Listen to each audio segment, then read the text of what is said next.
भाई साहब जवान के ट्रेलर में इतनी सारी हिडन डिटेल्स। ये जो पट्टी वाला सूट है ना, इसमें अलग किस्म की पावर्स हैं। मेट्रो वाले सीन्स में तो डिटेल्स भर भर के छिपी हुई हैं, भर भर के। मैं बिलीव नहीं कर सकता ये बॉलीवुड की मूवी है। जब मैंने जवान के प्रीव्यू को फ्रेम बाय फ्रेम एक एक करके देखा तो मुझे 25 ऐसी डिटेल्स मिली जो मैं गारंटी से कह सकता हूँ तुमने बिल्कुल भी नोटिस नहीं की होंगी। डिटेल नंबर 1, प्रीव्यू की स्टार्टिंग में कुछ मिलिटेंट्स हमला कर देते हैं गाँव में, जहाँ पर कुछ मेले जैसा चल रहा होता है। तो उस हमले के दौरान इस फ्रेम में ये SRK हैं, और ध्यान दोगे तो ये वही अपनी वाली लुक में है, पूरा पट्टी वट्टी बांधे हुए। और हाँ, इस गांव में बहुत कुछ हुआ था जो मैं आगे इस वीडियो में बताऊंगा भी। डिटेल नंबर 2, इस मेट्रो वाले सीन में तुम देख सकते हो यहाँ पर लोग भाग रहे हैं। अगर गौर दोगे तो ये ट्रेन के अंदर से बाहर की तरफ आ रहे हैं, और इनके फेस पर ध्यान दो तो इनके फेस पर वही SRK वाली पट्टी बंधी हुई है। तो इस सीन में पता है क्या हुआ है? इन लोगों को हॉस्टेज बनाया गया था मेट्रो के अंदर, और SRK भी इसी मेट्रो में होंगे। SRK को जब यहाँ से निकलना हुआ तो उन्होंने खुद के जैसे सबको वही मास्क पहना दिया, और इन्हीं के सारे वो भी बाहर निकले होंगे। इसी टाइप का एस्केप हमने मनी हाइस्ट में भी देखा हुआ है, जहाँ पर सभी हॉस्टेजों को उन्हीं जैसा मास्क पहना दिया जाता है। वैसे यहाँ इस फ्रेम में कबूतर भी दिखाया था, जिससे हमने पहले ही जवान के अनाउंसमेंट वीडियो में देखा भी था। डिटेल नंबर 3, इस वाले सीन में जहाँ पर ये इतने सारे लोग SRK वाले मास्क में मेट्रो से एग्जिट करने के लिए भागे आ रहे हैं, इधर जब मैंने बहुत गौर से देखा तो मुझे विजय सेतुपति जी दिखे, जो कि वो खुद एक फ्रेम के दौरान इस कैमरे की तरफ देख रहे थे, और शायद ये SRK का पीछा कर रहे थे, क्योंकि इतनी भीड़ में सिर्फ यही थे जिन्हें देख के ये लग रहा था कि ये किसी का पीछा कर रहे हैं। डिटेल नंबर 4, इस सीन में यहाँ पर SRK को हल्का सा दिखाया जाता है। इधर जब तुम नोटिस करोगे तो इनके हाथ में 2 रिंग्स दिखेंगी। इन रिंग्स को वैसे हमने KGF मूवी और सलार के टीजर में भी देखा था, पर उनका ऐसा कोई रेफरेंस नहीं है। ये रिंग शायद SRK को उस गांव में मिली होंगी जो हमें शुरू में दिखाया गया था। इस मेट्रो वाले सीन में एक बड़ी इंटरेस्टिंग सी डिटेल है। जब तुम SRK के बूट को ध्यान से देखोगे तो तुम्हें उसका बूट लेस की जगह सूतली से बंधा हुआ दिखेगा, जो कि रेफरेंस है उसके गाँव का प्लस उसके यूनिक कैरेक्टर का। इसी बात पे 1 लाख तो बनता है। डिटेल नंबर 5, फिर एक सीन में SRK दिखाए जाते हैं बालों के साथ, पर कुछ सीन में बिल्कुल बाल्ड हैं बिना बालों के। तो यहाँ से कई सारे रूमर्स निकल के आ रहे हैं कि SRK के इस मूवी में 2 रोल्स होने वाले हैं। एक इनोसेंट जिसमें SRK का लुक एकदम नॉर्मल है जैसे कि क्लीन शेव, और एक पूरा विलन वाला, वही पूरी पट्टी वट्टी बांध के। वैसे अगर क्लीन शेव वाला इनोसेंट है तो यहाँ पर ऐसे चालाकी वाले काम क्यों कर रहा है इस सीन में? डिटेल नंबर 6, इस फ्रेम में यहाँ पर ऐसे ताली दी जा रही है, ये शायद कोई ऐसे वादा किया जा रहा है, जो चीज हमें इसी प्रीव्यू में कंटिन्यू भी दिखी। सबसे पहले वो मून नाइट की ड्रेस में, फिर किसी बच्चे और माँ के बीच में। इन्हीं फ्रेम्स के बीच में SRK कहते भी हैं माँ को किया वादा हूँ। अब मुझे पर्सनली ये लगता है कि जो इस फ्रेम में दिख रहा है वो SRK के पापा हैं मूवी के अंदर, जो शायद मर गए होंगे इस मूवी के अंदर, जिसके बाद SRK ने माँ को वादा किया होगा कि वो अपने बाप का बदला पूरा लेंगे। डिटेल नंबर 7, इस जेल वाले सीन में यहाँ पर एक बच्चा पैदा होता है जो कि ऑब्वियसली SRK ही होंगे। अब मेन बात यहाँ पर ये है कि इतनी लेडीज को अचानक जेल में कैसे डाला? तो शायद जो शुरू में मिलिटेंट्स आए थे गोली चलाते हुए, वो ही इन्हें लाए हो और जेल में डाल दिया हो, तभी तो SRK के पैदा होने के बाद उससे वादा लिया गया बदले का। वैसे ये सीन बाहुबली या फिर कहूँ लायन किंग का कॉपी लग रहा था। डिटेल नंबर 8, एक सीन में SRK पुलिस बने हुए दिखते हैं तो एक सीन में आर्मी ऑफिसर। तो ऐसा कैसे? इसमें मेरा टेक ये है कि जब SRK के पापा की स्टोरी बताई जा रही होगी फ्लैशबैक में, तो वो शायद पुलिस ऑफिसर होंगे, बट SRK आगे चल के आर्मी ऑफिसर बनते होंगे। तभी तो मूवी का नाम जवान रखा गया है, क्योंकि आर्मी में एक सोल्जर को जवान कहा जाता है। डिटेल नंबर 9, वैसे यार एक बात है,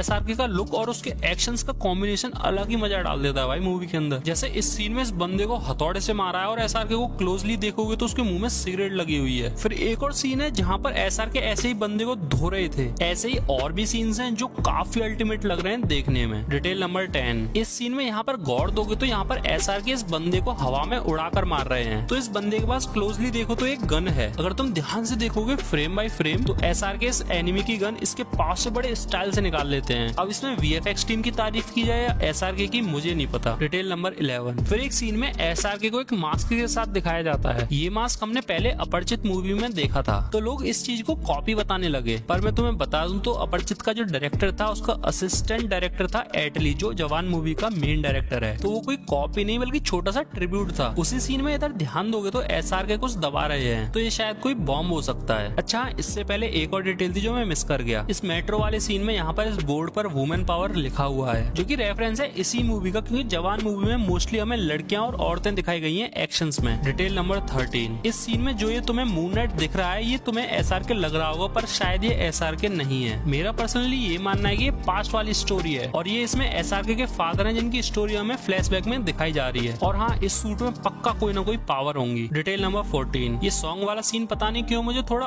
ऑड लगा। मैंने जूम करके देखा तो कुछ नहीं दिखा, पर शायद SRK के फेस और बॉडी पर VFX किए गए हैं। डिटेल नंबर 15, एक सीन में दीपिका पादुकोण पादुकोण दिखाई गई है, पर इधर लिखा हुआ है स्पेशल अपीयरेंस, मतलब बहुत ही कम सीन्स हैं दीपिका पादुकोण के इस मूवी के अंदर। और इसको मूवी में लाने का रीजन है लक। एसआरके की जितनी भी हिट मूवीज हैं उसमें कहीं ना कहीं दीपिका पादुकोण का ही हाथ है, जैसे कि Om Shanti Om, Pathaan, Chennai express, detail number 16। अब ये जो सीन है जहाँ पर दीपिका कोई अखाड़ा सा लड़ रही है, वो हो सकता है ये पंजाब का हो, क्योंकि इसमें पीछे ध्यान दोगे तो यहाँ पर पंजाबी में कुछ लिखा हुआ है इस बोर्ड पर, यानी पंजाबी इन द हाउस। कोई बता सकता है इस बोर्ड पर क्या लिखा हुआ है? Detail number 17। ये जो मेट्रो वाला सीन है इसमें किसी ने बॉम्ब वाली जैकेट पहनी हुई है, वो भी 3 मिनट के टाइमर्स के साथ। ये जैकेट एसआरके की टीम की किसी लड़की ने पहनी हुई है, क्योंकि जब मैं कुछ फ्रेम्स आगे गया तो इस सीन में इस लड़की ने वही जैकेट डाली हुई है शायद। Detail number 18। इस फाइटिंग वाले सीन में ये जो बंदा है वो शायद इस मूवी का ही डायरेक्टर एटली हो सकता है, जिसका कैमियो हमें इस मूवी में देखने को भी मिल सकता है शायद। Detail number 19। इस सीन में विजय सेतुपति सर किसी पर गोली चला रहे होते हैं, लेकिन क्या तुमने नोटिस किया इनके फेस एक्सप्रेशन कितने लाउड हैं? हाँ, तो ये सीन किसी हेलीकॉप्टर के अंदर का हो सकता है या फिर किसी प्लेन का। Detail number 20। ये डिटेल मुझे काफी अच्छी लगी। इस सीन में यहाँ पर ये जो लड़की है, माफ करना मुझे इसका नाम नहीं पता, हाँ, तो ये जो लड़की अपनी गन से फायर कर रही होती है तो तुम यहाँ पर हीट इफेक्ट नोटिस कर सकते हो। हाँ, माना ये चीज नॉर्मल है, पर फेक फायरिंग को भी यहाँ पर कितना रियल इफेक्ट दिया गया है। एप्रिसिएशन टू जवान की टीम। Detail number 21। इस मोटरसाइकिल वाले सीन में यहाँ पर तुम इस सिख ऑफिसर को नोटिस कर सकते हो, और हमने दीपिका पादुकोण को पंजाब के अंदर देखा भी था, तो इसका उससे पक्का कुछ ना कुछ कनेक्शन होगा। Detail number 22। ये जो सीन है ये क्लाइमैक्स का सीन है शायद, क्योंकि यहाँ पर एसआरके किसी को लेके आए हैं उसी जेल के अंदर जो हमने स्टार्टिंग में देखी थी, क्योंकि तुम इसके और पास देख सकते हो इतनी सारी औरतों को। तो एसआरके यहाँ पर मेन एनिमी को लाए होंगे, और ये सब करके उन्होंने अपना वादा भी पूरा कर दिया होगा, जो वादा शुरू में माँ को दिया था एसआरके ने, जो माँ शायद मर चुकी है, क्योंकि स्टार्टिंग में जब वादा दिया था तो वहाँ पर एक कैंडल बुझ गई थी, जो कि सीधा सीधा ये इंडिकेट कर रही थी कि अब एसआरके की माँ नहीं रहेगी। Detail number 23। इस सीन में यहाँ पर ट्रकों के ऊपर फाइट चल रही होती है, जो कि शायद रेफरेंस हो सकता है पठान मूवी का, क्योंकि उसमें भी ऐसे ही फाइट होती है। Detail number 24। इस सीन में जहाँ पर ये कार्स उड़ गई हैं किसी बॉम्ब से, वहाँ इस साइड तुम एसआरके को नोटिस कर सकते हो, जो शुरू में हमें बायनाकुलर्स लेके दिखे भी थे। तो हाँ, ये उसी के बाद वाला सीन है। Detail number 25। ये जो लास्ट में एसआरके का मेट्रो वाला डांस है वो रेफरेंस है आजकल जो मेट्रो में मुजरा चलता है उसका। वीडियो को फ्रेम बाय फ्रेम देख के डिटेल्स निकाल के फिर उसकी स्क्रिप्ट लिखने में मेहनत लगी है, उससे भी ज्यादा मेहनत उसको रिकॉर्ड करके फोन पर ऐड करने में लगी है। तो 1 लाइक तो बनता है। और हाँ, जवान के रिलीज होने के बाद केजीएफ यूनिवर्स की सलार रिलीज होगी, तो कमेंट में जरूर बताना तुम एसआरके के फैन हो या प्रभास के। जवान ज्यादा कलेक्शन करेगी या फिर सलार। मैं और भी हिडन डिटेल्स और थ्योरीज पर वीडियोस लाने वाला हूँ, तो इस चैनल को सब्सक्राइब कर लेना, बेल आइकन को ऑन कर लेना ताकि कोई भी अपडेट मिस ना हो। वैसे भी यार 50,000 सब्सक्राइबर्स होने वाले हैं, तो जल्दी से पूरे करा दो। तब तक के लिए मिलते हैं अगली किसी वीडियो में। Tata bye bye.